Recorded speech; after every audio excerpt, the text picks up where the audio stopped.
Oh, I'm live. All right, so I'm going to try this live thing again. Stinky's here as well to answer all of your questions. Except he's not. He's being a pain in the ass because he's probably too hot, just like me. All right, so let's have a look and see who.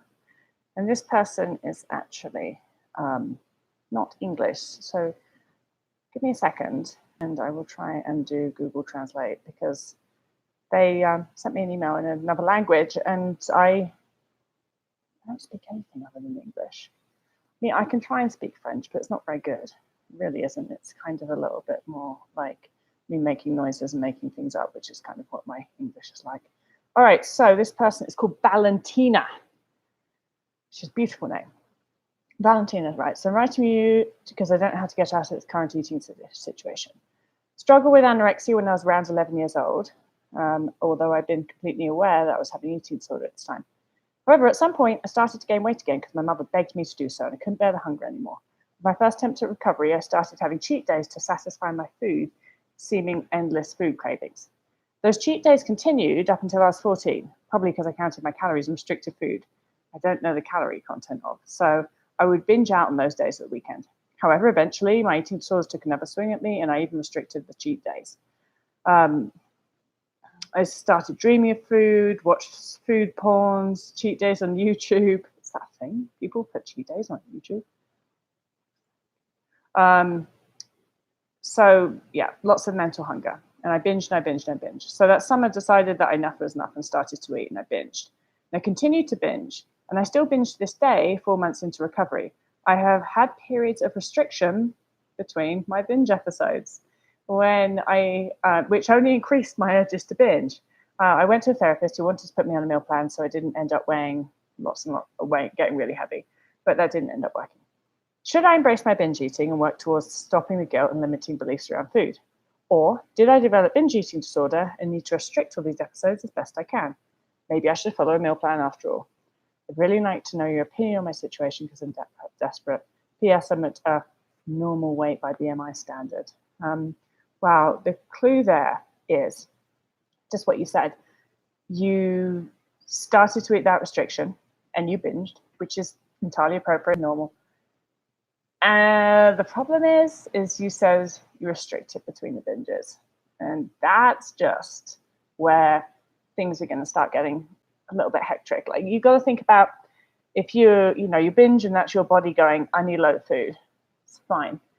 And then as soon as you restrict, it's like you undid the binge. So the binge kind of got you towards many more things. It got you towards improved energy balance. Now, you can be at a normal weight and in energy deficit. I know that sounds crazy to say, but it's true.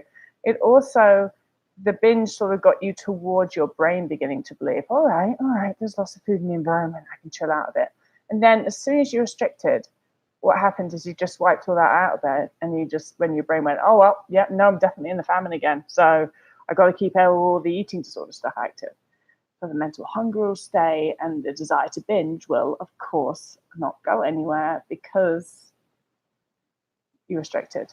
So I think, in my opinion, that the best thing that you could do is actually eat without restriction and eat without restriction without those periods of actually having restriction, because there's your issue in there. And I know that that's scary because then you're like, oh shit, well, I might gain weight. And that's where you actually have to come face to face with the fear of weight gain that's still there, because it's the fear of weight gain that's causing you to restrict between those binges. And it's the fear of weight gain is the very thing that you are going to have to walk through and come out the other side in order to fully recover.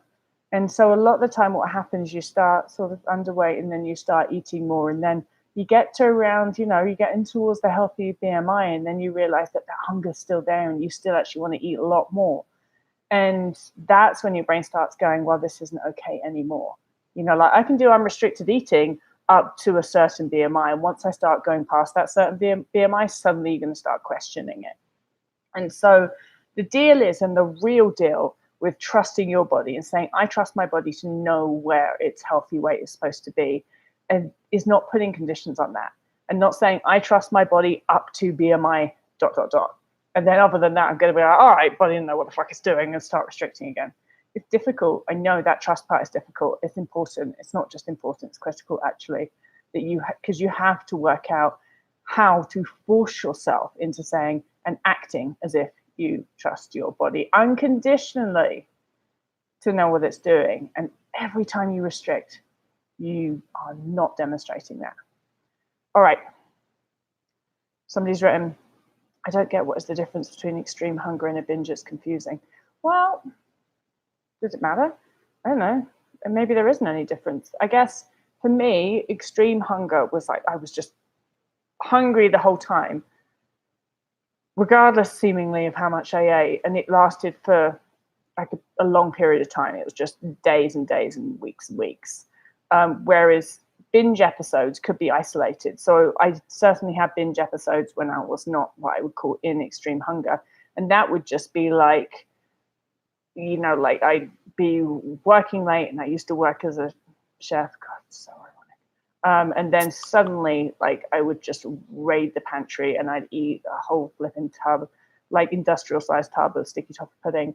But then I'd restrict afterwards, and I'd restrict them for days. And that's when, before I'd started unrestricted eating. So that was a binge episode, but it wasn't, you know, then I'd restrict afterwards. So extreme hunger was when I was actually, I decided to eat unrestricted, and I was doing that. And then my hunger kicked in, and I was just like, I have to eat everything all the time for a prolonged period of time. Yeah, I hope that helps. I don't know. Cassie recovers. I keep waking up early hours of the night and I'm ravenous, so I go downstairs when everyone's asleep and I eat a bunch of random stuff. Then I feel guilty and restrict the next day. It's an awful cycle. You're right, Cassie. It's an awful cycle. The top part of everything you've written. So you wake up early hours of the night, you're ravenous, you go downstairs when everyone's asleep and you eat a bunch of random stuff. That's valid. It's valid. Your body's hungry. You've been restricting. That is a valid thing for your body to do, because basically you're asleep and your body's like, hello, wake up, you need to go and eat, come on. And then makes you get up and go and eat. That is valid. Not a problem. The problem is this next bit. Then I feel guilty and restrict the next day. That is the problem. That's the thing that you need to stop. So how do we stop that? Focus on it.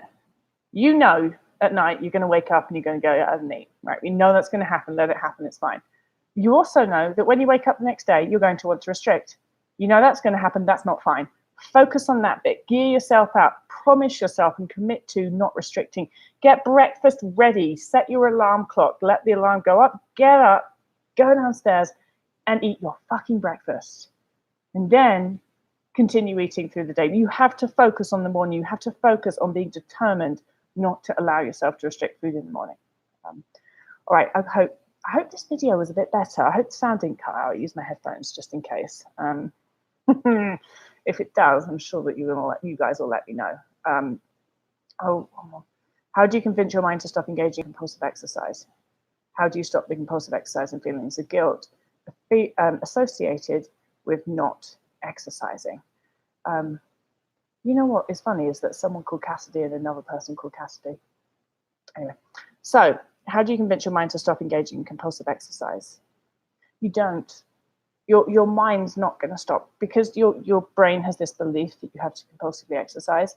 So your brain is going to keep engaging in that belief while that belief holds true. What you have to do is you have to focus on once your brain starts engaging that belief, ignoring it, and you have to focus on your actions. So your brain can be engaging in, I have to exercise, I have to exercise, I have to exercise.